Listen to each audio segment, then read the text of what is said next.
Večeras vas podsjećamo na herojsko djelo gospodina Riste Masleše, koji je prije nekoliko decenija spriječio teroristički napad.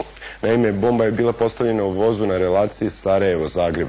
Gospodina Maslešu samo nekoliko mjeseci nakon emitovanja emisije Heroji i fenomeni ugostio je i predsjednik Republike.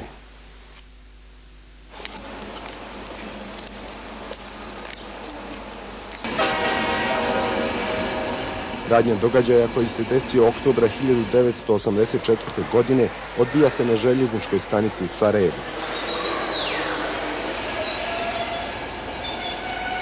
Brzi voz Sarajevo-Banja Luka-Zagreb kretao je sa stanice u 11 sati i 45 minuta.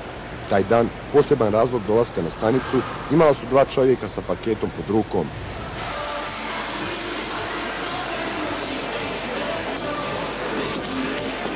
Risto Masleša 20 godina je radio kao konobar, nije primjećivao gužvu. Tako mu je bilo svaki dan.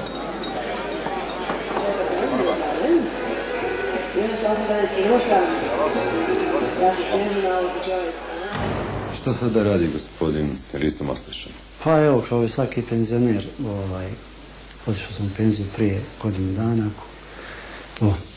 Vi ste prije 20 godina napravili pravi podvig. Sada kada se vratite u to vrijeme, kako se osjećate? Da li vam je puno srce, toliko ste ljudi spasili? Pa vidite, normalno da mi je puno srce i to s tim više što je trebalo brzo reagovati, što je voz bio pun putnika i što je bila ipak prilična količina eksploziva koja bi, ne daj Bože, da se eksplodiralo, bilo velike materijalne štete i ljudskih žrtava. S tim, prije mi je draže i malo se uzbudim kad se sjetim, često mi puta to dođe s obzirom na ovu novu situaciju u svijetu, borbi protiv terorizma. Smatram da je to jedan bio početak tog nesrećnog zla u ovom 21. vijeku, odnosno krajem prošlog i početkom ovoga vijeka. Te godine održane su olimpijske igre u Sarajevu. Svi konobari na stanici prošli su brifinge službe državne bezbjednosti. Dobili su instrukcije da ukoliko primijete bilo kakvo sumnjivo ponašanje, odmah obavijeste prvog policajca.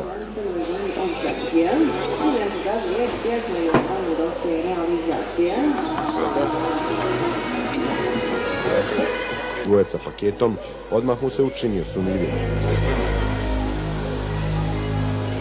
Masleša je kratko čuo samo bomba. A vidite, mi smo se pripremili što se tiče tih nekih stvari.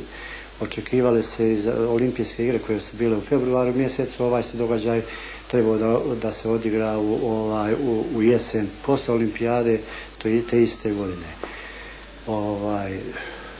Mislim da su službe davane kao uputstvo. I jestu za vrijeme olimpijskih igara i to smo koristili normalno da kao svaki ugostitelj, ne da sad hvalim svoju profesiju, nadanje koje iole malo sposobno, malo nekim psihologijama, kao i ličnosti, tako i u pijanom stanju i u trezvenom, treba razlikuješ razni profile ljudi, kriminalaca. Susretali smo se svaki dan sa tih, s obzirom da je bila frekvencija putnika, 5000 putnika je bilo najmanje u toku dana.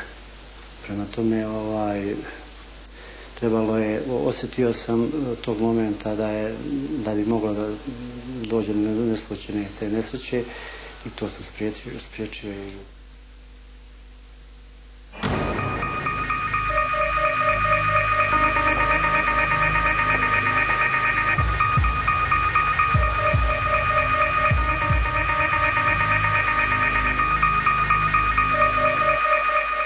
Postalo mu je sumnjivo ponašanje neobičnog dvojca. Pričali su o vozu i bombi. Imali su neobičan paket.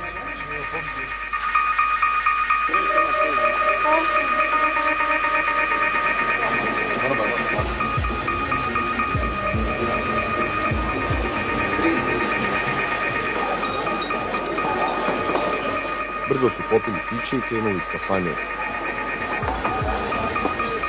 Masleša je znao da mora reagovati.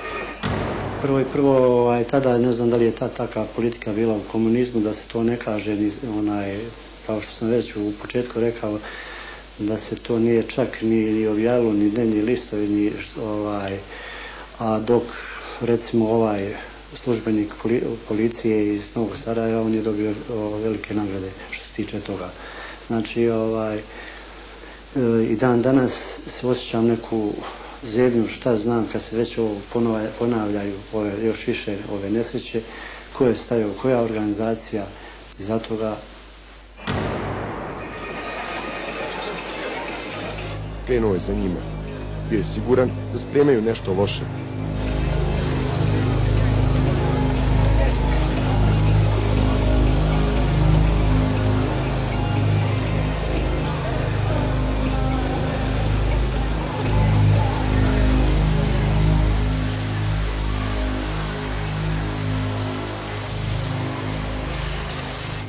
Vidio je da je samo jedan od sumnjivaca sa paketom otišao u voz. Dobro je vidio da je ušao u drugi vagon. Odmah je potražio policajca. Druže! Druže! Druže! Bomba, druže! Kakva bomba? Bomba, eksploziv! Konobar gore u kafanku, više. Druže! Nije bilo vremena za gubljenje. Ajde, ovdje si! Voz je kretao za 10 minuta. Tražio je sumnjice iz kafića. Bio je uporan. Pronašao ga je u jednom od kupeja. Vi ste čak, koliko sam shvatio, i ubiđivali policajca. Vi ste ušli u voz, pronašli čovjeka, na kraju ćete vi baš i vi pronašli eksploziju. Pokrenuli, jeste tačno, ja ga izdadio u mojim rukama i na lijevu ruku i odnio kod pomoćnika šefa stanice na peron izvagali, bila je vaga, 6,5 kila je bilo eksploziva, koji je bio montiran u vozu iznad elektromotora, ispod radijatora. Dobar dan, druže. Dokumenti, šta ste vidio? Paket. Kakav paket, šta je bilo? Da pogleda.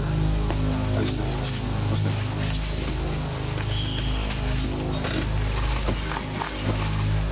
Nije odustajao. Bravo.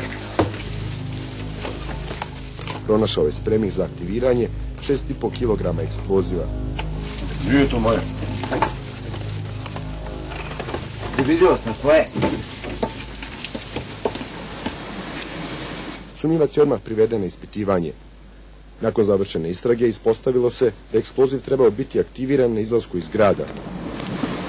U vozu je bilo preko 350 putnika.